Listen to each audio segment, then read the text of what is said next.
How to fix Wuthering Waves, random lag and stuttering on PC. If you're facing random lags while you're playing the Wuthering Waves game on your PC, there could be many issues. Once you hit the escape key, these are the options that you will see. Go to the gear icon from the bottom right, which is a settings icon. Here, we mostly want to look for a setting which is a graphics setting, right? So we can simply try to go to this little icon here, and here you can see graphics quality. I have set this to maximum quality because my PC actually supports it, but if you have a fairly good enough PC, you can try to change this to performance mode. Now what you can also do is, not all of the options are really needed for you, right? So if you do not need a maximum frame rate, you can turn off that frame rate.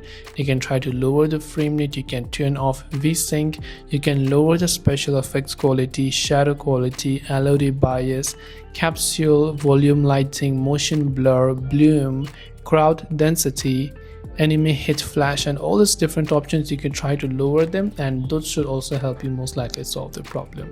So I hope that this video pretty much helped you understand some of the things that you can do in case you're having such issues. If you have any questions, feel free to leave them down below. Thank you for watching and see you in the next video.